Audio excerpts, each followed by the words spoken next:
मंगल कलश या मनी कलश साथियों बहुत ज़रूरी है मंगल कलश बनाना। सभी भाई बहनों को पता ही है कि कैसे बनाया जाता है, पर फिर भी हो सकता है कि शायद मेरे कुछ भाई बहनों को ना भी पता हो कि कैसे बनाया जाता है। और फिर कई बार क्या होता है ना कि ज्योतिषी या ब्राह्मण इस टाइप का जो मतलब पूजा पाठ करते हैं या वो उपाय बताते हैं तो बहुत टिपिकल तरीके से बताते हैं।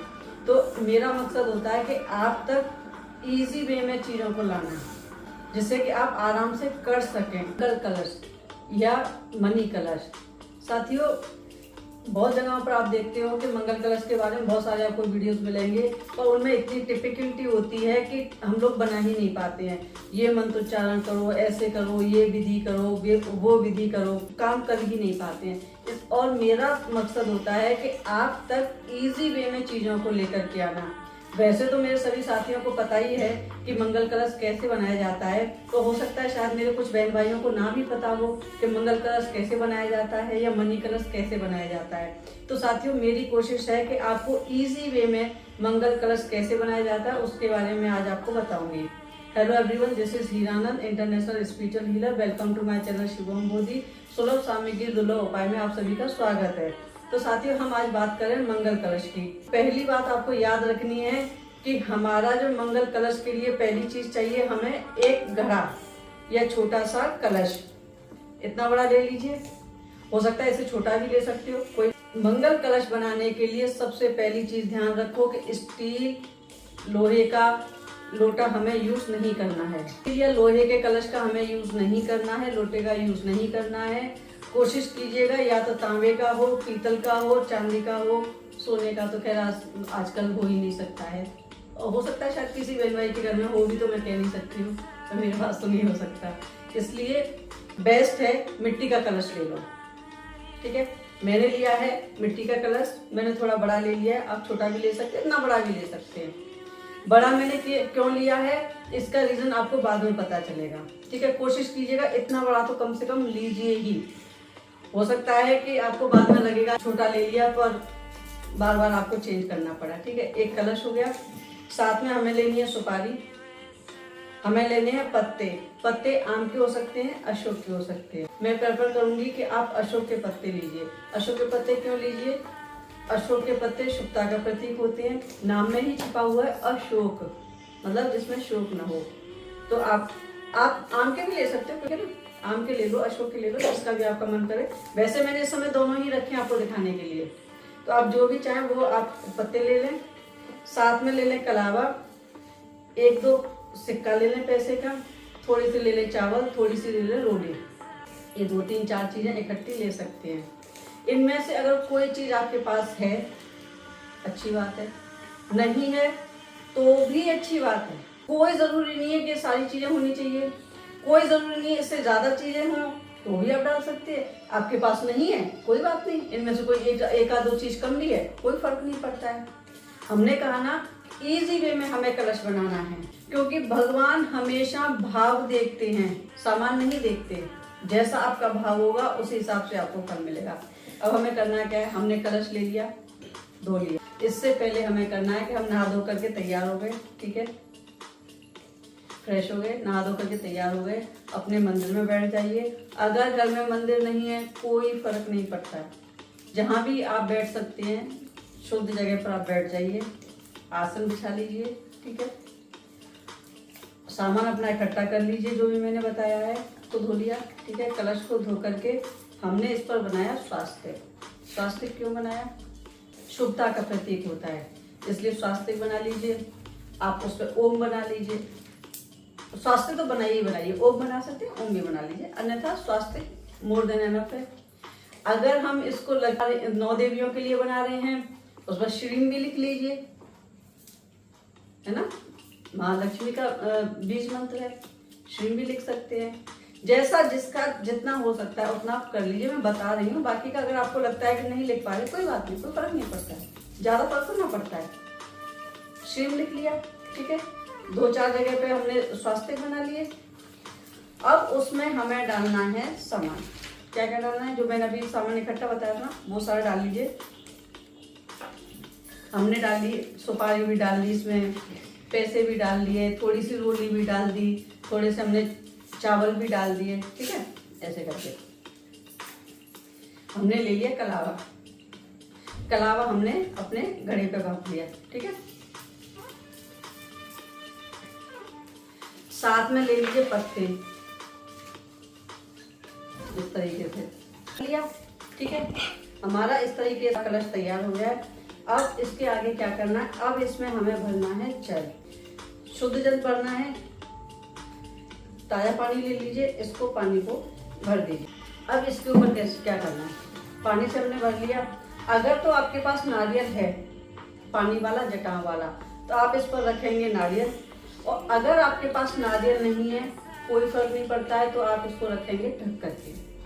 अगर मंदिर में स्थापना कर रहे हैं तो आप इसमें नारियल रख लीजिए, और अगर मंदिर में स्थापना नहीं कर पा रहे हैं तो आप इसमें इसको ढक्कन से भी ढक सकते हैं। कलश बनाने की हमारी कहानी यहाँ तक हो गई पूरी।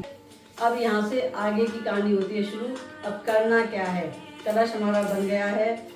9 देवियों के लिए आप कर रहे हैं, मंदिर में स्थापना कीजिए। मंदिर में स्थापना करने के लिए थोड़ा सा आप, क्योंकि उसमें अनाज डाल लीजिए, है ना, या उसमें आप चावल नीचे रख लीजिए और उसके ऊपर इस कलश की स्थापना कर दीजिए। अगर 9 देवियों के बाद, मैं दोनों तरीके से बता रही हूँ, इसका और भी दूसरा तरीका है ना उसके लिए, क्योंकि सिर्फ हमें हमेशा 9 देवियों में नहीं यूज होता है, बाद में हम इसको यूज कर सकते हैं। तो हमें करना क्या है कि ये जो कलश है वो हमारे वास्तु दोष को मिटाएगा। वास्तु दोष को कैसे मिटाएगा, हम देखेंगे अपने घर की नॉर्थ ईस्ट साइड को, मतलब उत्तर पूर्व दिशा।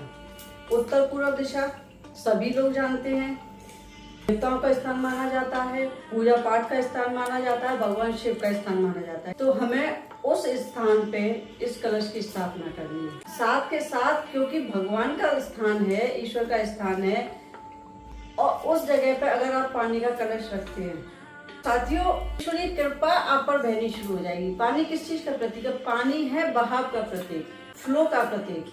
तो जब आपके नॉर्थ ईस्ट में, मतलब उत्तर पूर्व में अगर पानी का कलश रखा होगा, फ्लो बढ़ाता है ना पानी। जब पानी का फ्लो करता है कि फ्लो होता है पानी से, तो जो भी ईश्वरीय कृपा है ना, वो हमारे जीवन में फ्लो होना शुरू हो जाती है। माँ लक्ष्मी का स्थान भी तो है। तो उससे क्या होगा कि जब हम पानी का कलश, मंगल कलश अगर हम नॉर्थ ईस्ट में रखते हैं, तो उससे हमारे जीवन में धन से संबंधित समस्याएं भी खत्म होनी शुरू हो जाती है, धन का फ्लो भी बढ़ना शुरू हो जाता है, ठीक है। एक हो गई ये बात। अब दूसरी बात, ध्यान रखिएगा कि आपके नॉर्थ ईस्ट साइड पर लाल कलर, नॉर्थ ईस्ट साइड पर लाल कलर या ऑरेंज कलर तो होना ही नहीं चाहिए। पूजा पाठ का स्थान है, रोली वगैरह होती है, आप उस कलर को और रोली को मिक्स मत करिएगा। रोली अलग चीज है और रेड कलर अलग चीज है, ठीक है ना। अगर उस स्थान पर रेड कलर है या कोई मतलब ऐसी चीज है जो रेड कलर ज्यादा है वहां पर, तो उसको हटा दीजिए। ऑरेंज कलर तो बिल्कुल हटा दीजिए। अगर उस साइड पर ऑरेंज कलर की कोई चीज है, या कहीं वॉल है, या पेंट हो रखा है, या कोई डेकोरेशन का पीस रखा हुआ है, तो आपको हटा देना चाहिए। वहां पर आपको सिर्फ ब्लू कलर की चीजें रखनी चाहिए जो वाटर को रिप्रेजेंट करती है। अच्छा, अब सेम चीज है नॉर्थ ईस्ट के जस्ट अपोजिट क्या होता है, south west. South west, south west दिशा में, दक्षिण पश्चिम दिशा में साथियों, पानी का कोई भी जो चीज पानी को रिप्रेजेंट करती हो, वैसी सारी चीजों को आप हटा दीजिएगा, ठीक है। वो स्थान होता है फायर एलिमेंट का। उस स्थान पर ऑरेंज कलर होना चाहिए, गोल्डन कलर होना चाहिए, रेड कलर होना चाहिए। बेस्ट तो है ऑरेंज, जो रेड तो हम इसलिए कहते हैं कि वो भी उस चीज मतलब ऑरेंज से थोड़ा सा मिलता जुलता है, अदरवाइज ऑरेंज कलर होना चाहिए साउथ वेस्ट में। तो ये भी काम कर लेते हैं ना, तो घर की बहुत सारी समस्याएं समाप्त हो जाती हैं। तो अब मंगल कलश भी हो गया, 9 देवियों में स्थापना करनी है, आप 9 देवियों में स्थापना कर सकते हैं। 9 देवियों के बाद भी साथियों, ये जो कलश है ना, आपको हमेशा नॉर्थ ईस्ट में रखना है। अब इसको रखेंगे ना, और उसके बाद आप घर में अपने में देखिएगा कि आपके घर में ना खुशियों का फ्लो बढ़ रहा है। यहाँ साथ में बात आती है कि ये कब तक रखना है, कैसे रखना है। वैसे भी मैं पहले भी कई बार वीडियोस में बता चुकी हूँ, आज भी बता रही हूँ साथियों, 9 देवियों में तो करना ही है। इसके अलावा जब भी आप करें, क्योंकि पहले भी कहा था कि ये जो कलश है इसका पानी बहुत जल्दी सूखेगा। थोड़ा सा बड़ा ले लीजिए। जब आपको लगे कि अब इस कलश का पानी सूख रहा है, कम हो रहा है, सूखने नहीं देना है, आप कलश उठाइए, उस पानी को पूरे घर में जो अपने पत्ते लगाए थे ना उन पत्तों से पूरे घर में छींटे मारिए। ठीक है, क्योंकि वो पूजा का है, भगवान के स्थान का पानी है, बहुत शुभ होता है। पूरे घर में छींटे मारिए। अगर बच जाता है तो उस पानी को किसी भी अच्छे पेड़ में डाल दीजिए, अपने घर के ही किसी पौधा में डाल दीजिए, गमलों में डाल दीजिए। कोशिश कीजिएगा नाली में या पैरों में वो पानी ना जाए।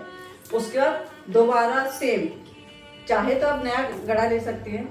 ठीक है, नया कलश ले लिए, जरूरी नहीं है नया लो, अब वही यूज कर लो। खराब हो जाए तब दोबारा नया लेना चाहिए, अदरवाइज उसी को दोबारा से भर के सेम प्रोसेस करके दोबारा से फिर वहां पर रख लीजिए।